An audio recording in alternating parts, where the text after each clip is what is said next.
So as if I wasn't nervous enough to give a talk, to kind of follow up on having your worldview kind of challenged in that way is a unique challenge.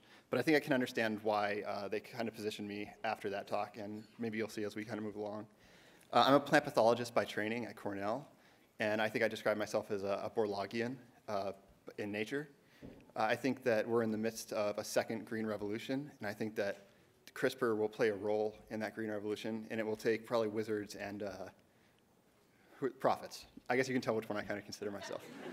So I'm going to tell you about work that I'm doing at Cornell, but in a joint effort with other institutions. And so rice feeds a lot of the hungry, low-income populations in the world. It grows in areas where you don't have options of growing other crops. You don't quite have that luxury, and it's exposed to lots of different stresses. And these stresses come in the form of drought, flood, disease, low or inefficient nutrients, and a whole battery of other stresses. Any one of these stresses has the potential to decrease rice production. And any small decrease in rice production in a lot of these areas has a major impact on food security. And so we're working together as a team to kind of use CRISPR to understand these stresses, how plants respond to these stresses, and try to engineer around and to tolerate these stresses. And in particular, I study disease. And if you don't spend a lot of your time thinking about plant disease, you're probably in the majority in this room. It's not something that people outside of the agricultural world tend to spend a lot of time on.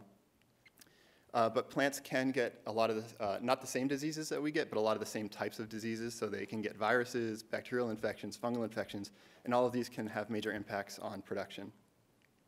And the particular disease that I study is called bacterial leaf streak of rice.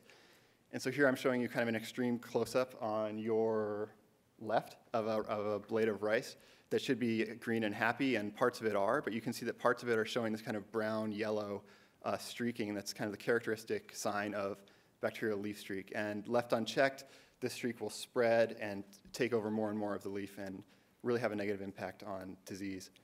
And if we kind of zoom in into the leaf, we'd see that there are tons of bacteria living inside this complex environment. And if we simplify that environment and just look at a single plant cell and a single bacterium, we can see that the bacterium has attached itself to the plant cell, and it's injecting its proteins in order to subvert and sabotage the plant defense system. So there's this very complex warfare that's happening, that we can't see with our naked eye, but it's happening all around us all the time. And this is the kind of field of plant disease that I'm interested in. And all the organisms that cause disease kind of do this in different ways, but bacterial leaf streak does it in a very special way.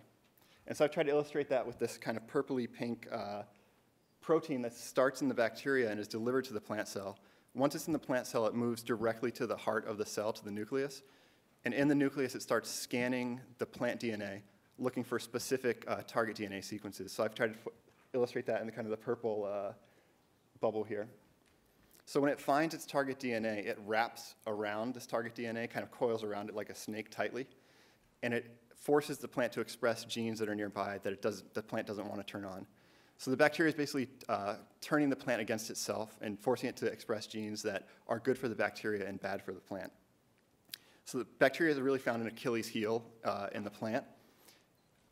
But because this is such a tight interaction between a protein and the plant DNA, it represents a good target for us to come in and disrupt. So if we can make any small change to the plant DNA at this specific site, we can disrupt this interaction.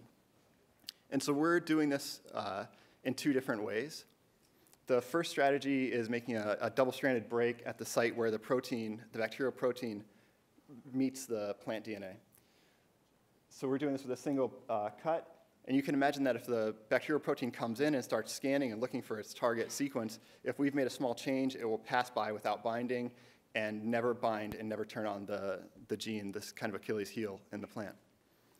In the second, slightly larger edit that we're making, we're using two double-stranded breaks at the front and back end of this gene that the bacteria wants to turn on, and we're clipping it out. And in this case, the bacterial protein comes into the plant cell. It still finds its target and binds, but there's no gene for it to turn on. And so we don't expect that it will be able to turn on this weakness in the plant. And so here I'm showing you kind of where we are kind of in the project now, and we have edited plants for both targets. And this is the way that we kind of in the lab look at DNA. So we kind of get these peaks and compare our DNA sequence to the wild type sequence. And if anybody has very sharp eyes, they can see that there's an insertion. And I have to admit, I made a slide with base pairs before the talk yesterday, so apologies. And probably more interestingly, we have plants with the gene deletion have been moved into the greenhouse, and we're testing those now to see how they do against the disease. And to do this, we inject the bacteria and see how long the streaks get. And we can see that in the normal rice plants, we get streaks that are about 30 centimeters long. And in the edited plants, we're still seeing disease, but we're seeing much less disease. So we're optimistic that we're kind of on the right path to figuring out how to help plants tolerate this disease. And so, I mean, in 5 minutes, I can't tell you even about the targets that I'm working on in detail, but we're working on about a dozen targets in different cultivars of rice. I just checked our metrics before I came in, and we're up to about 1,000 plantlets that we've screened now. And if you want to learn more, we have a website, and our team has a Twitter, and also my lab does, and my contact information is below. But I'm excited about the new green revolution.